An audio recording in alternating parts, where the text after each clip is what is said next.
Assalamualaikum warahmatullahi wabarakatuh. Bismillahirrahmanirrahim. Alhamdulillah rabbil alamin. Wassalatu wassalamu ala sayyidina Muhammad wa ala alihi wa sahbihi ajma'in, amma ba'du.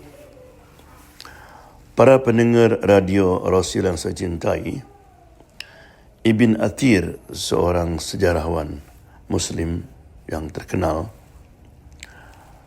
pernah menulis dalam bukunya Al-Kamil bahawa ketika tentara Mongolia di bawah pimpinan Genghis Khan akan memasuki kota Bukhara, itu sudah berbulan-bulan mereka tidak mampu dapat perlawanan yang kuat. Kemudian akhirnya dia mengirim surat kepada penduduk Bukhara, tempat lahirnya Imam Bukhari, dengan tawaran kalau kamu menyerah, kamu melepaskan senjatamu, maka akan diberikan keamanan dan negeri itu kamu yang mimpin.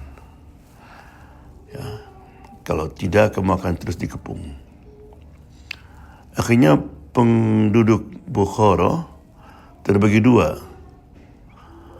Ada yang berkhianat, artinya mengikuti apa yang diinginkan oleh Genghis Khan.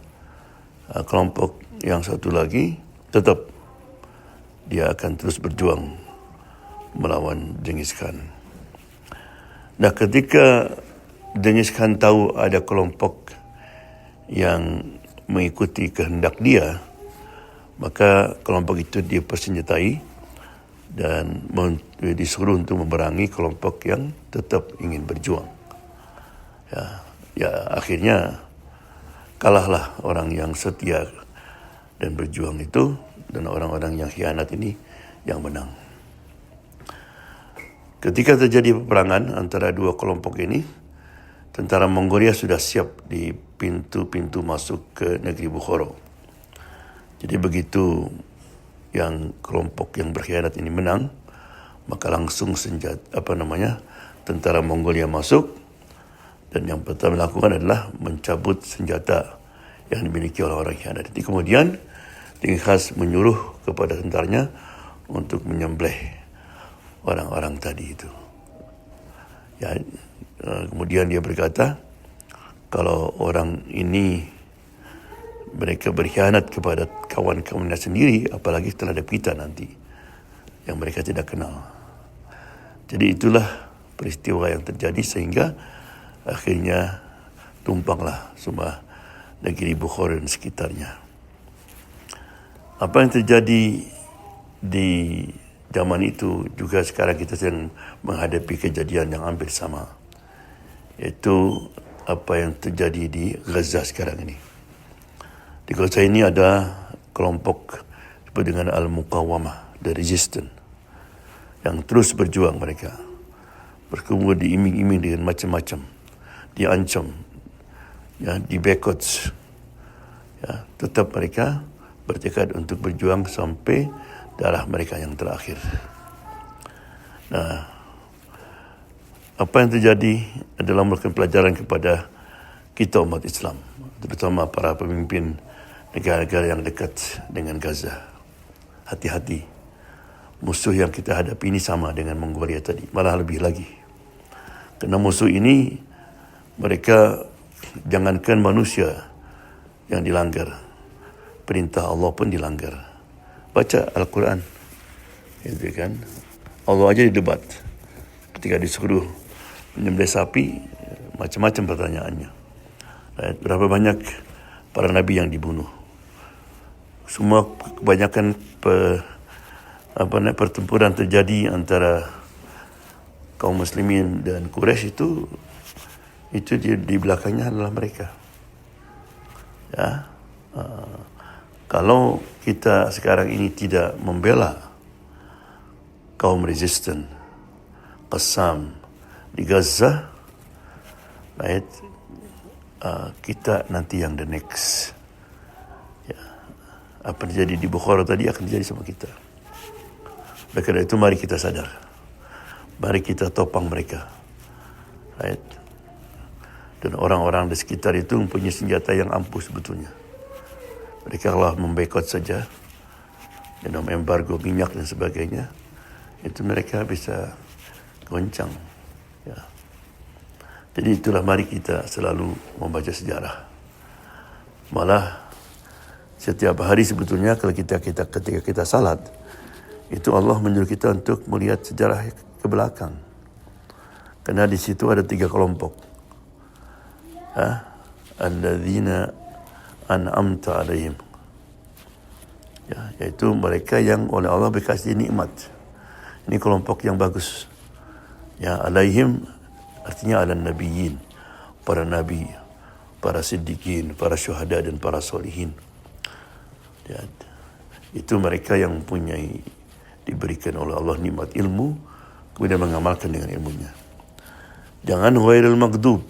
Al-maghdub itu yang dilaknat oleh Allah, yang dibenci oleh Allah Subhanahu wa taala.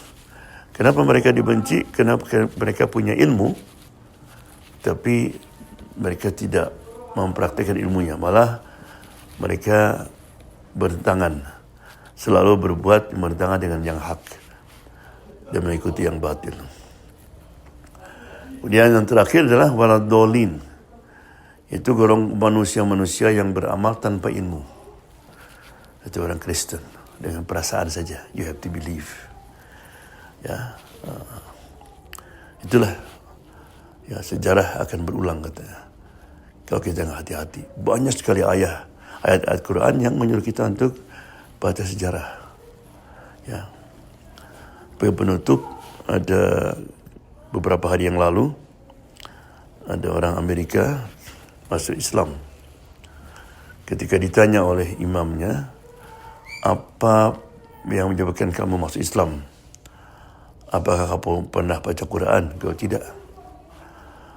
Pernah berteman orang Muslim? Kalau tidak.